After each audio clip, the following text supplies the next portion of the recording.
नमस्कार साथियों, अगर आप भी मुख्यमंत्री महिला रोजगार योजना में आवेदन करना चाहते हैं तो आप खुद से घर बैठे आवेदन कैसे करेंगे वो भी 5 मिनट में आज की वीडियो में मैं आपको बताने वाला हूं।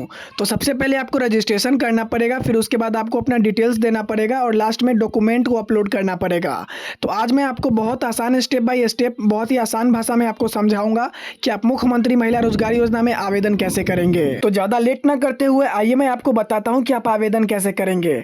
आवेदन करने के लिए आपको सबसे पहले एक लिंक मिलेगा, आप उस लिंक को डिस्क्रिप्शन बॉक्स में देख पाएंगे। उस लिंक पे क्लिक करने के बाद आप डायरेक्ट इस वेबसाइट पे आ जाएंगे जहां पे आपको बिहार सरकार का जीविका वेबसाइट मिलेगा। इस वेबसाइट पे आपको कुछ नहीं करना है, थोड़ा सा नीचे स्क्रॉल करेंगे तो मुख्यमंत्री महिला रोजगार योजना में संबंधित प्रपत्र भरने के लिए क्लिक करें ऑप्शन दिखेगा, आपको इस ऑप्शन पे क्लिक करना है। उसके बाद मुख्यमंत्री महिला रोजगार योजना शहरी का आवेदन खुल के आएगा जिसमें आपको नीचे 4 लिंक दिया गया है।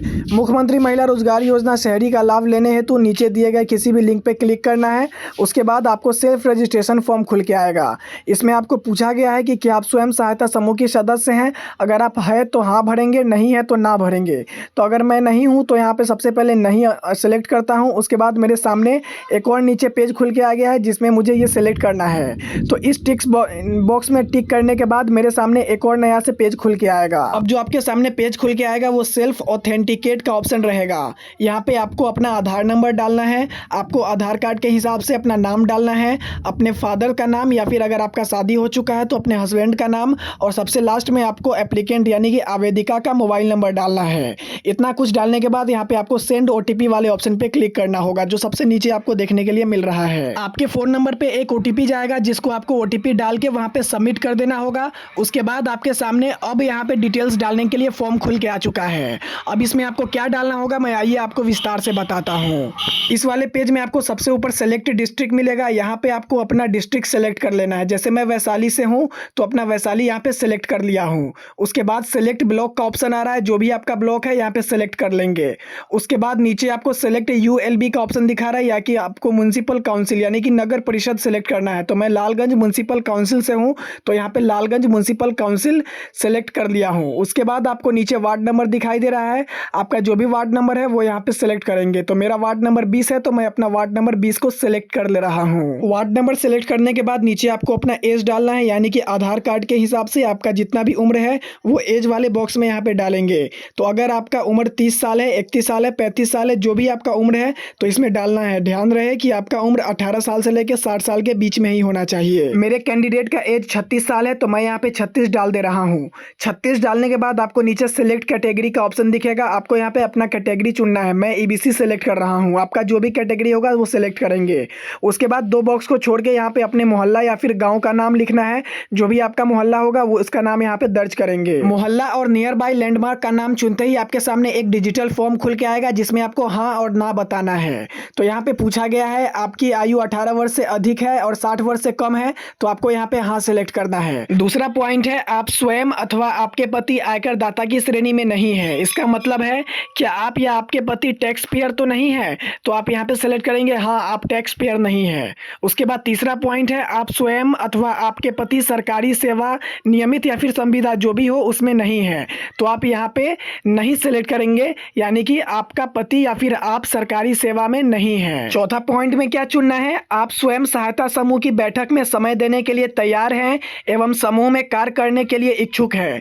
इसका मतलब है कि जो जीविका समूह होता है क्या आप उसमें कार्य करने के लिए तैयार है, तो आपको यहाँ पे हाँ सेलेक्ट करना होगा क्योंकि अगर आप जीविका में जुड़ेंगे तभी आपको इसका लाभ मिलेगा। तो मैं यहाँ पे हाँ सेलेक्ट कर देता हूँ। पांचवा क्वेश्चन है आपके परिवार से कोई अन्य वयस्क महिला स्वयं सहायता समूह की सदस्य नहीं है, तो आपको यहाँ पे सेलेक्ट करना है आपका जो भी होगा आंसर, यानी कि अगर आपके कोई परिवार से सदस्य हैं तो आप यहाँ पे नहीं सेलेक्ट करेंगे, अगर नहीं है तो आप हाँ सेलेक्ट करेंगे। तो मेरे परिवार से कोई भी नहीं है तो मैं यहाँ पे हाँ सेलेक्ट कर लेता हूँ। उसके बाद छठा क्वेश्चन है आप बिहार राज्य के निवासी हैं, तो आपको यहाँ पे हाँ सेलेक्ट करना होगा क्योंकि बिहार राज्य की महिला को ही सिर्फ इसका लाभ मिलेगा।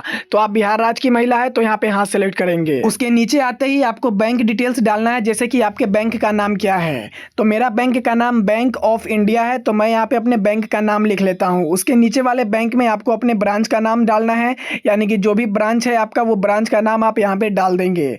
उसके बाद आपको आईएफएससी कोड डालना है अपने पासबुक पर से देख के। उसके बाद आपको अपना बैंक अकाउंट नंबर डालना है बिल्कुल सही। ये दोनों चीज़ डालने के बाद आपको लाइवहुड बिजनेस सेलेक्ट करना है, यानी कि आप कौन सा बिजनेस करना चाहते हैं। यहाँ पे बिजनेस टाइप में बहुत सारा ऑप्शन है, जैसे फल, जूस, डेयरी प्रोडक्ट दुकान, सब्जी दुकान, किराना दुकान, प्लास्टिक सामग्री, बर्तन, खिलौना, जनरल स्टोर। आपको इन सब में से जो भी कंफर्टेबल लग रहा है कि आप वो बिजनेस कर पाएंगे, वो आपको सेलेक्ट करना है।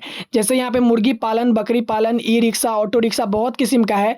तो मैं यहाँ पे सिलाई दुकान सेलेक्ट करूंगा, यानी कि कपड़ा, फुटवियर और सिलाई दुकान मैं करना चाहता हूँ।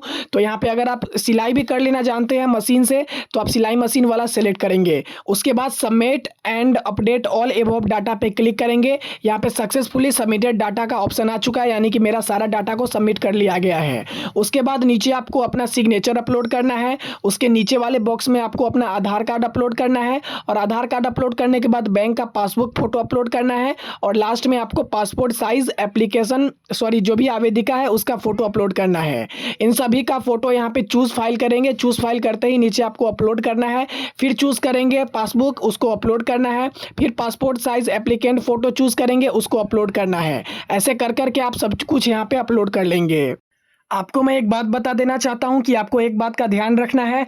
अगर आप एप्लीकेशन कर रहे हैं तो आपको सबसे पहले सब चीज़ का फ़ोटो निकाल लेना है। मैंने आपको जो 4 चीज़ बताया, लेकिन अगर फिर भी आपका एप्लीकेशन बैक हो जाता है तो आपको दोबारा से रजिस्ट्रेशन नहीं करना है। लेकिन आपको क्या करना है, आपको सबसे पहले उसी जगह पे आ जाना है।